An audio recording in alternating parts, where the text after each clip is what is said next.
刚给你拔了剑，狼牙剑上有刀刺，幸好没伤到骨头。是。让。我爹说你不能喝水，来，吸点湿气，舒服一下。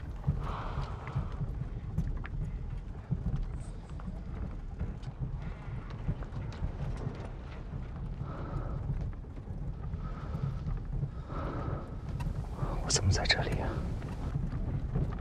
元儿，你出去看着。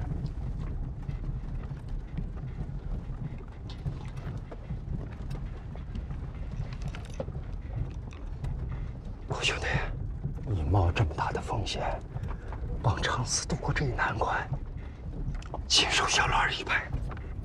我们呀，本来在双架山外路口等你，可是玉儿非要去山下接你。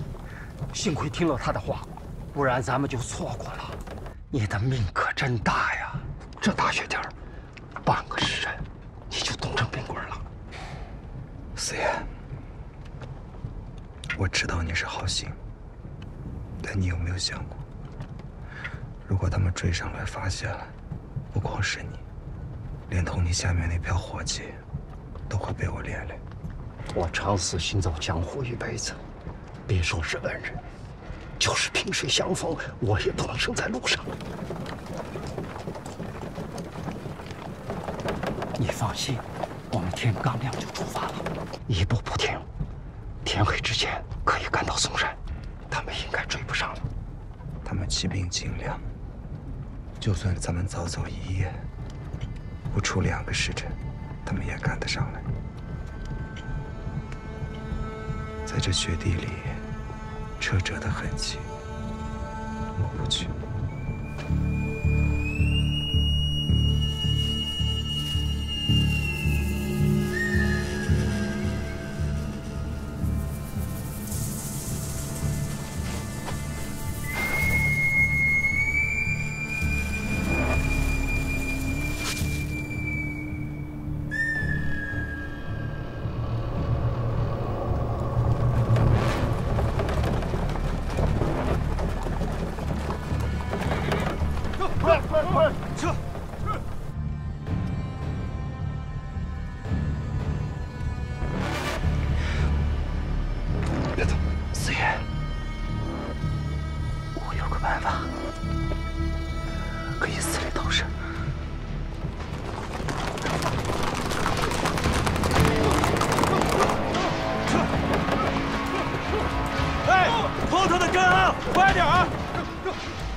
徐大人，有何指示？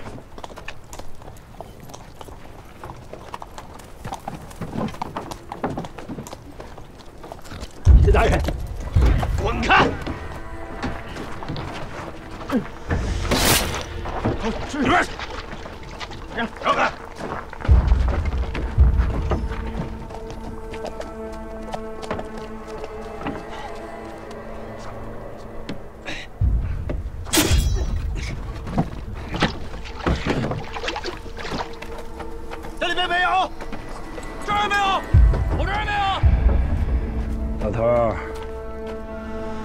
车上是什么呢？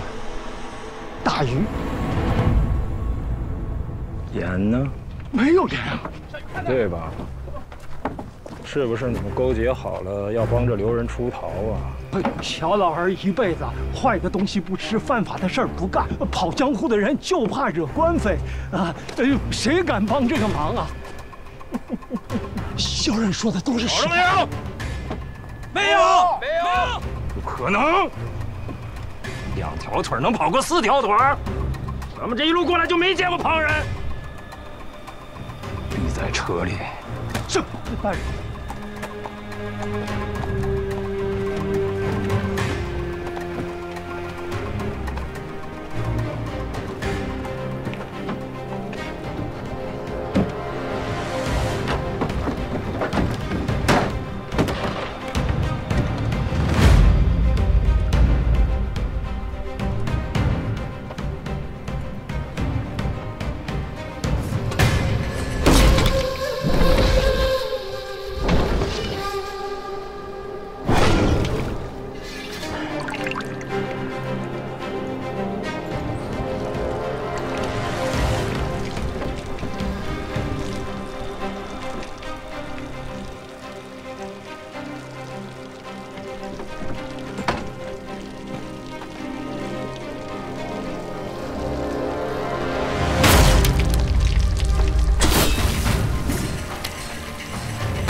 知道藏你留人的后果。你小人有几颗脑袋，敢干这种事儿啊？我说的都是实话。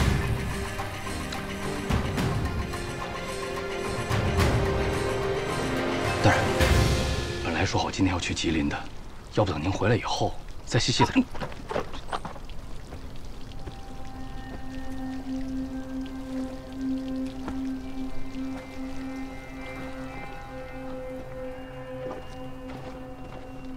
都上马！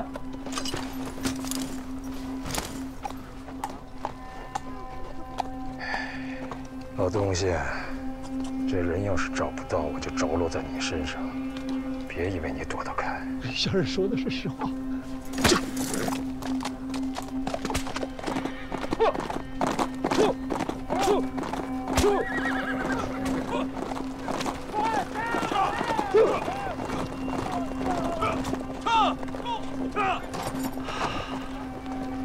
孩子，赶紧上车，抓紧赶路。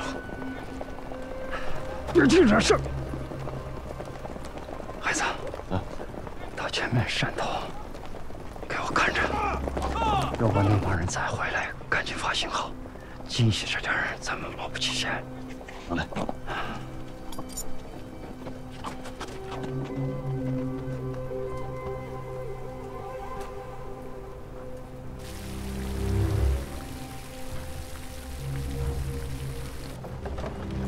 C， 稳妥起见，让装满盐的车先走。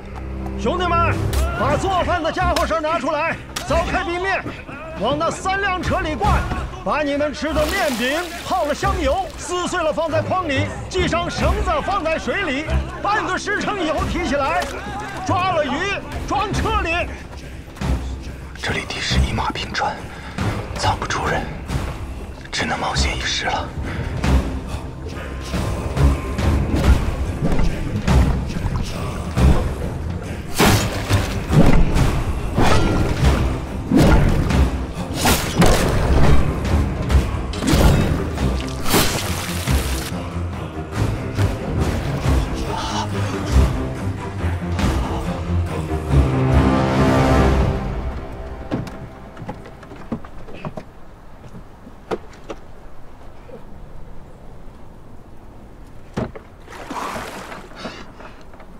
怎么样？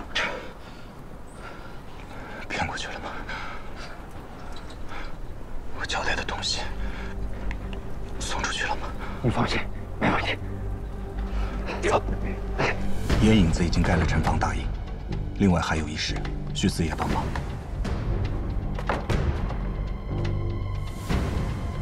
门外有一包账本，急速派人送至吉林将军府，救命良方，越快越好。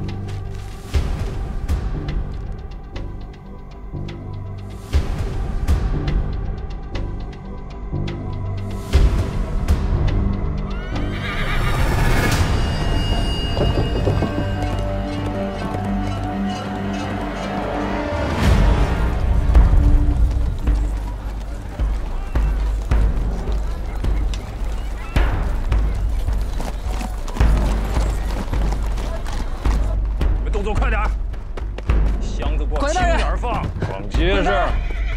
什么鸡毛狗叫的，说。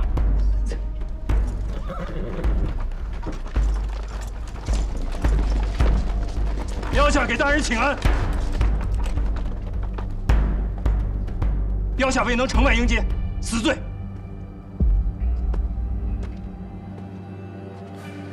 标下耽误了一日，本想今天一早就去吉林请安。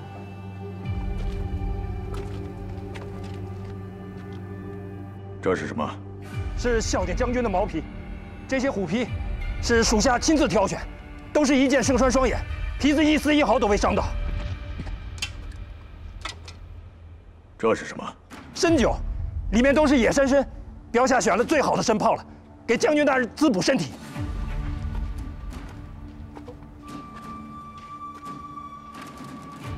还有吗？里边还有。收获真不错，把东西给他，看上面的账目对不对？怎么，自己的东西不认得了？将军大人，这是那些犯人污蔑在下的，都是子虚乌有的事儿。标下对将军忠心不二。送账本的人还附上了一张单子，上面说你贪赃枉法。你把朝廷犯人当作自己的家奴，予取予夺，草菅人命。说，我不管，他就要送往京城。这个古平原可是你的手下，所以麻烦你老兄摘掉帽子，让我好好查一查。将军大人，这是绝对没有的事儿。标下是朝廷命官，大人不能提起流犯的话。单子上还说，你给南方反贼提供战马，这可是诛九族的大罪呀，连我都得被连累上。这事儿有吗？没有。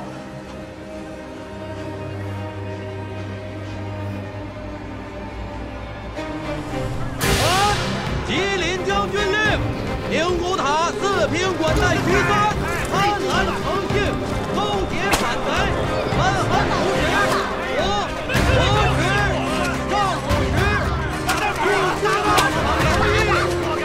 灵谷塔四平关内驱三。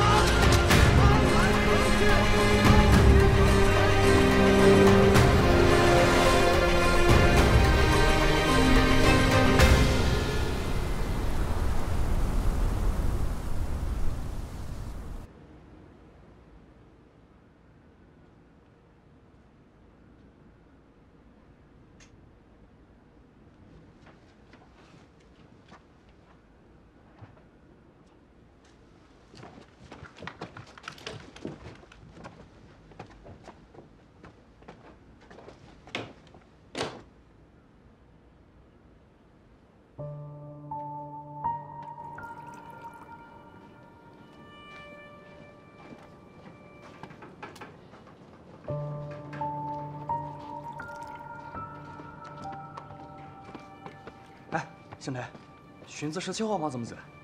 哎，你老兄可不要乱走啊，让巡场看见就麻烦了啊！我从会这来找个唐相，我走的时候他娘编的就剩下一口气了，托我见到他的时候一定抓他回去。这个人辛苦，上品下云。嘘，巡场的来了。哎。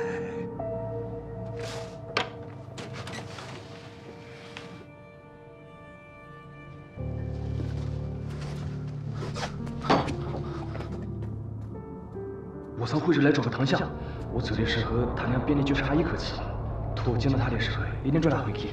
这个人辛苦，上品下云。我是古平原，刚才谁找我？我是古平原，我是徽州的，刚才谁找我？我是古平原，我是徽州的。考场之内禁止说话。刚才有人找我吗？走。我是古平原。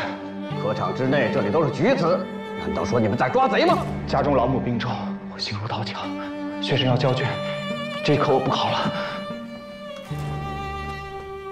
查，徽州生员古平原咆哮科场，辱骂上官，犯大不敬律，着杖50，流放宁古塔15年。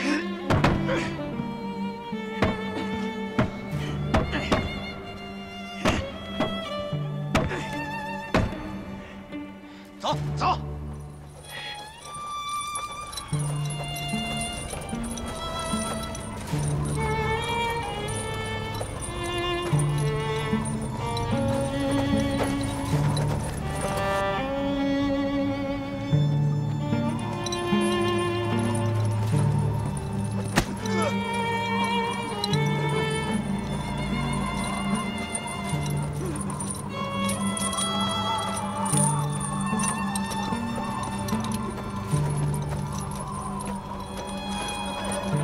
你这个傻子，你被人害了。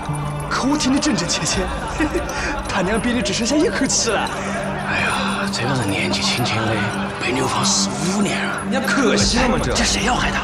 刚多大了，他那个这是，谁说不是啊？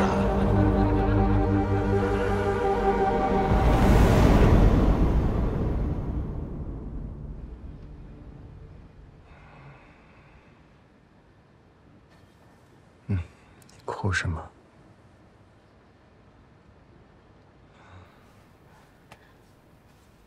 谁哭啊？先擦还来得及。你把我们都吓坏了，一直说胡话，一会儿喊打，一会儿喊杀，不知道的以为你是山大王呢。哥。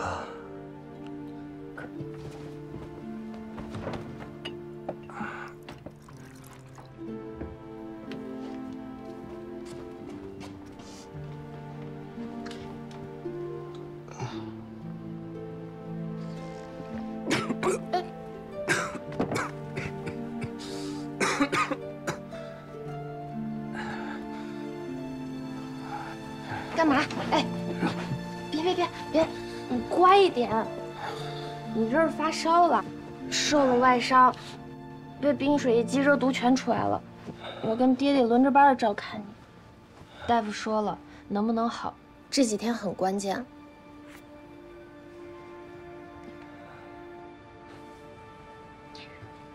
不说这些了，哎，我给你讲个笑话。 有一个人，他这辈子做了好多好事儿。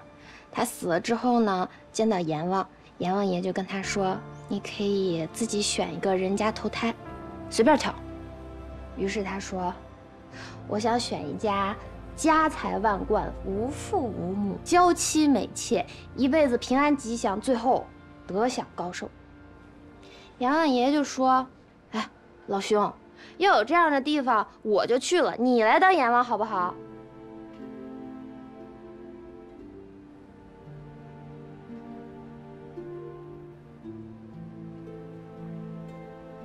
不好笑是不是？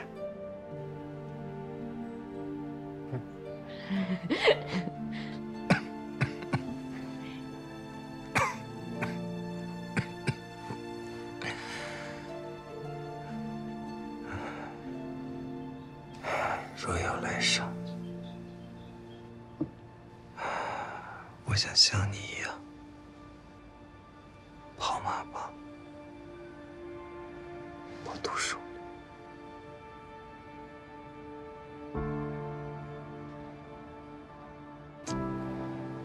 怎么突然说这个呀？你死不了。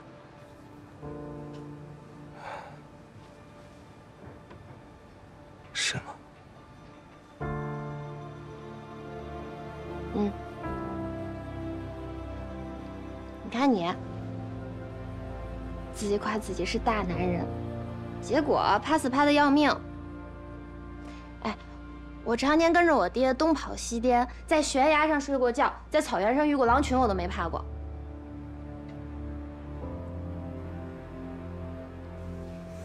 就开始怕了一点，后面我就不怕。 我如果真死了，有你们哭，有你们埋，我不怕，我不怕。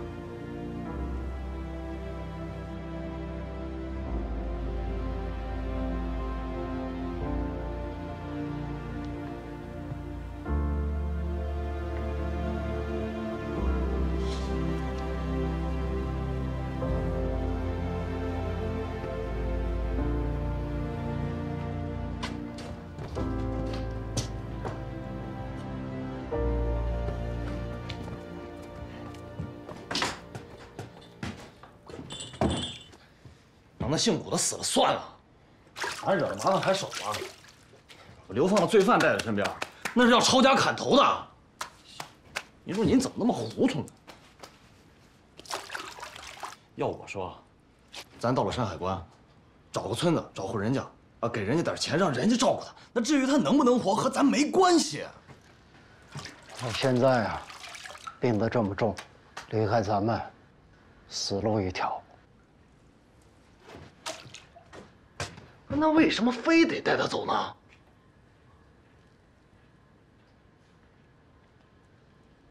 你火气怎么这么大呀？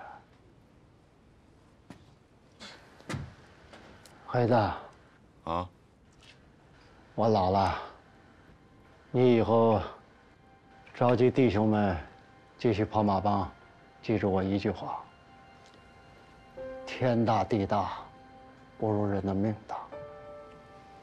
上天有好生之德，就算撞上一个生人，能帮还是要帮的。更何况，他与我们有恩呢。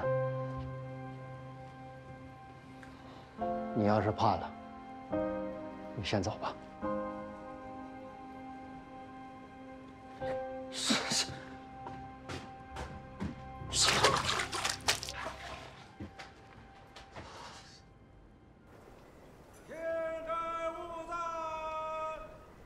少爷回来了！少爷回来了！快去厢房给老爷报一声，走，定有赏钱。少爷，少爷，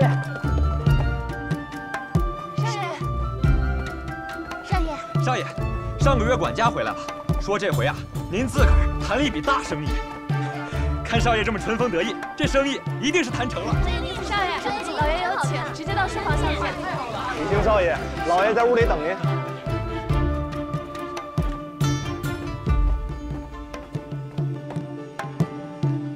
孩儿回来了，给父亲大人请安。进来。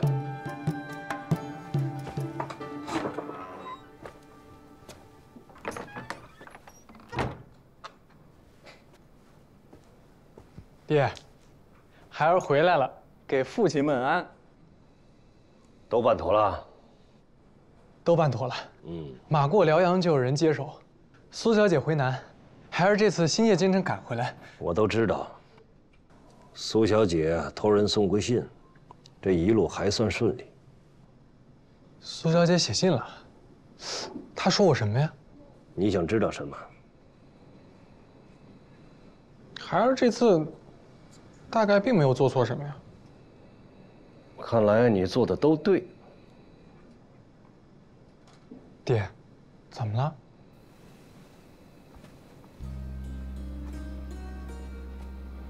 你为什么跟逃亡的刘仁打交道？你知不知道大清的刘仁法，包庇窝藏与刘仁同罪？咱们家家大业大，多少人眼睛盯着，巴不得咱们出事呢，他们好群起攻之。爹，没您说那么严重吧？那张广发买人参娃娃回来，还带了一个孩子呢。我把兄弟托付给我那对母子呀，放在咱们家药铺里了，改名换姓，当学徒养着呗。我没说他们。你说古平原啊？没那小子，我们根本回不来。爹，那个人您是没见过，我觉得倒也是仗义、有担当的人，就是不知道他这次活下来没有。要是活下来了，可以和他做朋友。做朋友？你跟他做什么朋友？他一下带2个人出来，那官府要是查我们，全家人都得被你害绝了。那苏小姐，苏小姐是苏小姐，你是你。他要造反，你想跟着掺和？他去买战马，我让你协助，他能买得进带不出来那是他的事，你出什么大个的？还找人帮忙？哎呀，爹，反正我做什么都不对，天底下您最英明，但又不是我要去的。那苏小姐是您让我等的呀，那苏小姐她是反对您是什么？您那还怪起我来？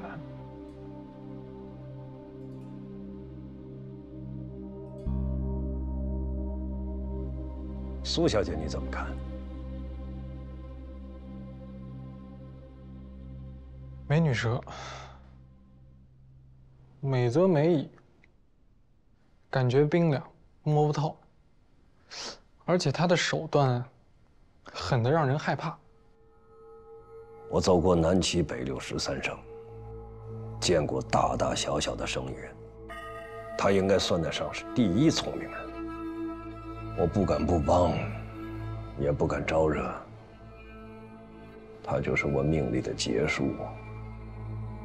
爹，那您跟他怎么认识的呀？为什么这么拼尽全力的帮他？无非以利诱之。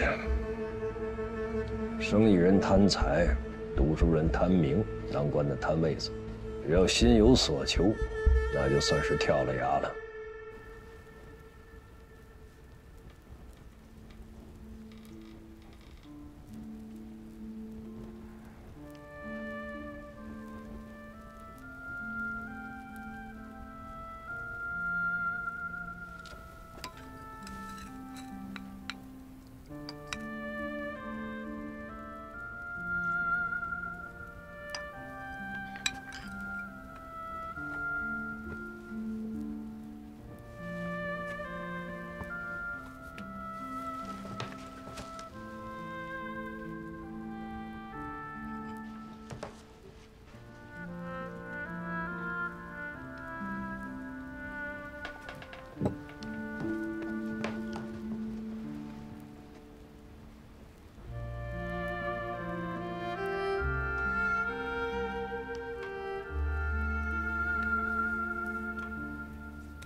老天爷真是帮忙了，热毒啊，居然给降下去了。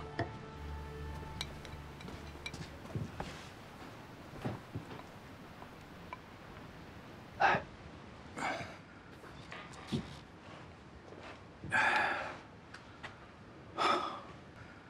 真成吃糊的了，喝口粥都费劲。打上主意啊，慢慢就好起来了。大难不死，必后福啊！四爷，我顾平原这条命是你救回来的，我一辈子念你的恩，不知道将来有没有机会可以报答。哎，讲什么报答不报答的？我长此走了一辈子江湖，这是最后一次，能把你救活，算是圆满了。常姑娘的，这几日我迷迷糊糊的，每次醒来看到她，不是在煎药，就是在打水洗手间。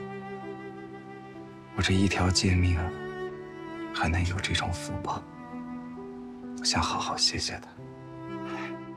不说她了，说说你吧，今后有什么打算？我不知道。乡里的那些人都知道我被革了功名，被流放了。我怕我猛地这么一回去，会惊动官府。你就跟我一起回平遥吧。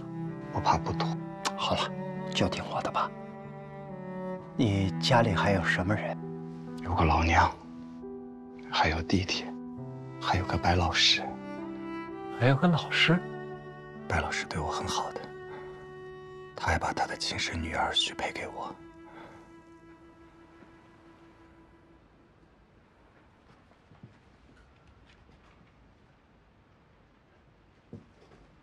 郭兄弟，你不是说你未曾婚配吗？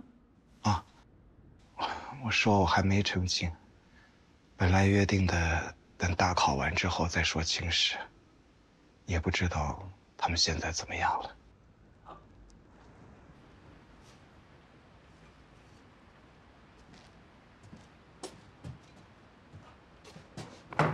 哎，你好好歇着，少说话，伤气。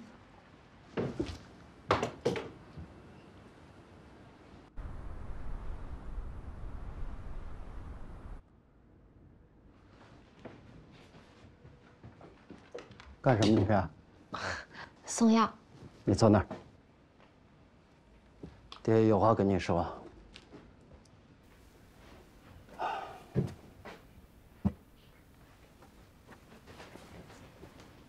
孩子，从今以后，照顾古先生的事儿，你不用管了。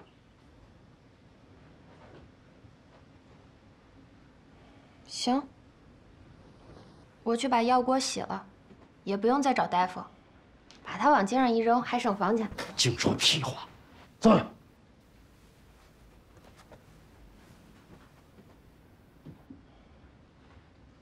不是你想让他活吗？提着脑袋一路带着他。我说的是你。人过去，心不能过去。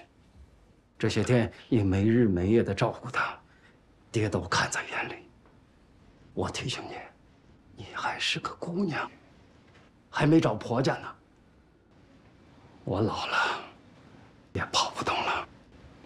以后啊，你得踏踏实实的嫁人。我也没有儿子，只能守着你过。你总不能嫁一个流放的犯人。爹，我救他不是因为我要嫁他，是因为古大哥是好人，也帮过我们。我不能眼睁睁就看着他这么死掉。你莫说他是流放的犯人，他就算是妖魔鬼怪，今儿我也要救。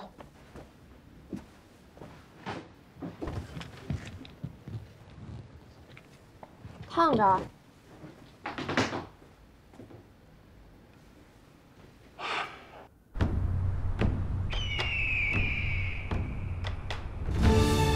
快到家了啊！都打起精神来！你看，那就是雁门关，说书先生讲的，金刀杨老令公带着7狼8虎镇守在此。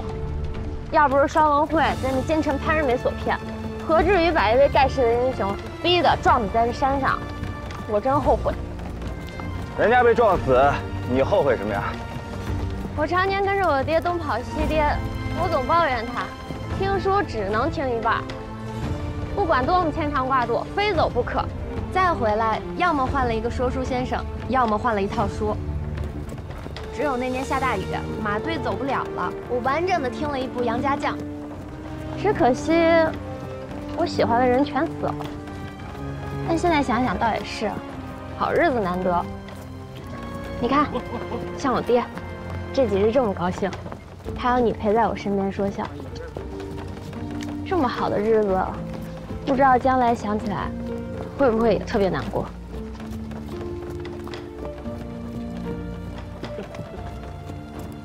你当我瞎讲吧，我爹总说我爱胡思乱想，没个正经。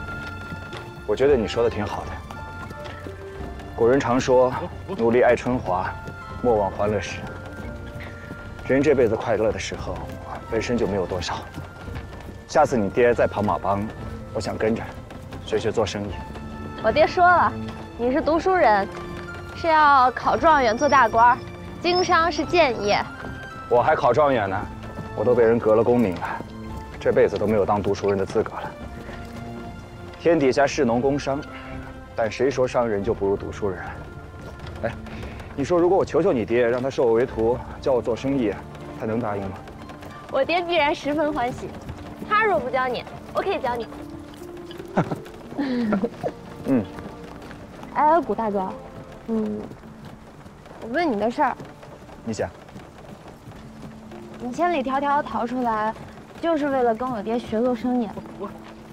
我若说是，那便是骗你。实在是，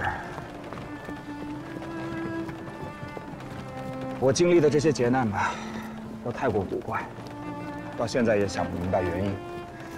但这辈子，就算是豁出命去，我也得搞清楚。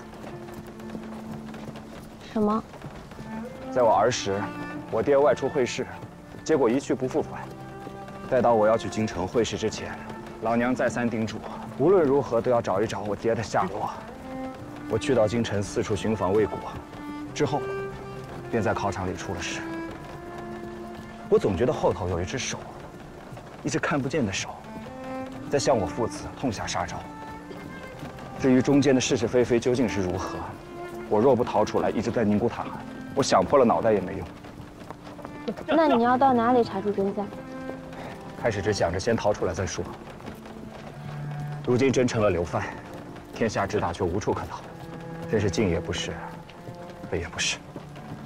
古大哥，你是好人，天下有路，天下人走，你不妨委身在此，学学生意，等到朝廷大赦再动身也不迟，何必长吁短叹呢？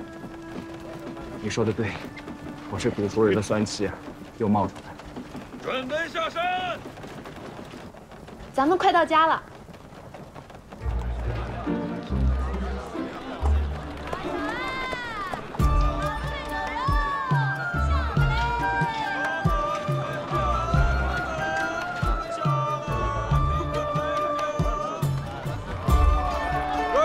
四车不见了，四爷，跟哪回来了？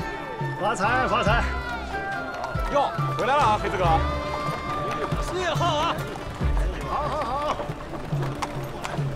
哎呦，拜个早年啊，四爷！四爷发财！四爷发财！四爷发财啊！发财发财！四爷，恭喜发财！哎，曹四爷回来了！哎，啊，四爷，有些子怎么见俩？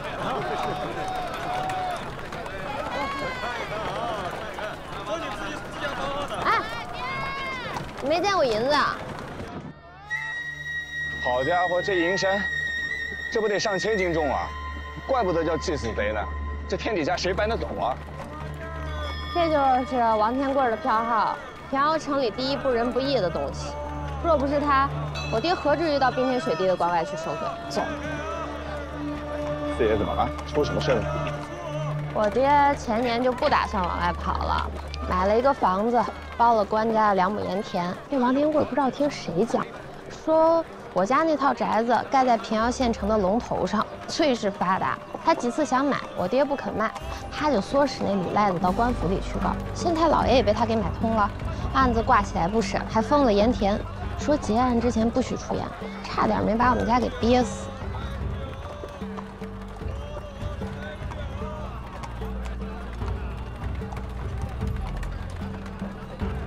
管家，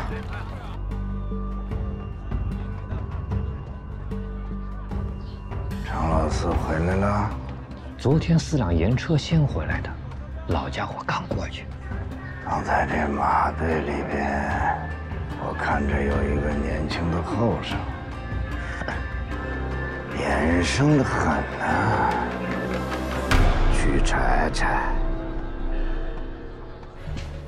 楚兄弟，看看我这套宅子呀，是平遥城里啊最好的4合院，风水好，聚气。好好露一手啊！这是花厅，走，我带你进去看看。楚兄弟，这就是后院。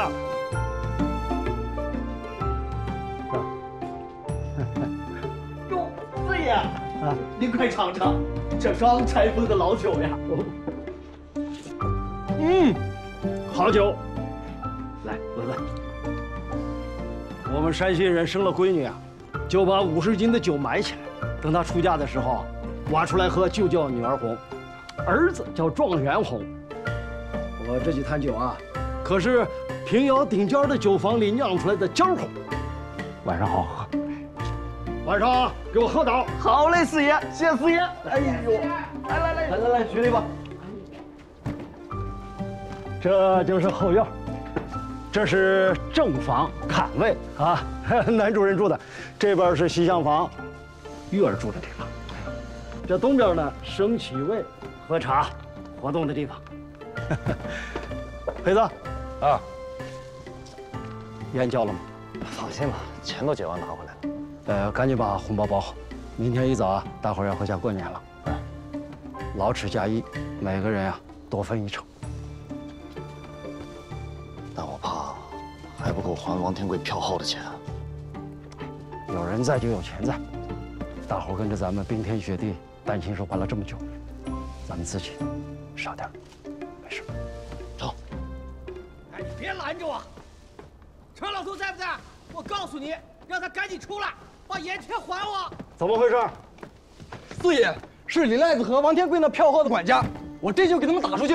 哎，马上就过年了，哪有把人赶出去的道理？柯局长，把人请进来。行。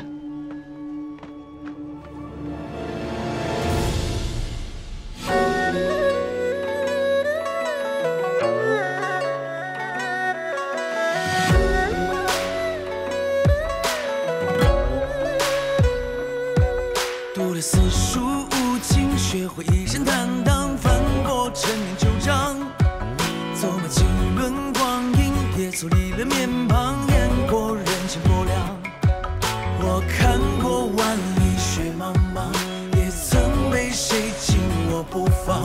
只剩这一柴米油盐，终会随意涨，翻一歌声，成绩回肠，好戏正在开场。天下有道义千军，义气万两，做人应如同伴，万源内方。一步烽烟，一条路，一生用脚步丈量。嘿，众生万象，粉墨登场，说到最后总是传奇一桩。山里有道，我担当。嘿，日出东方。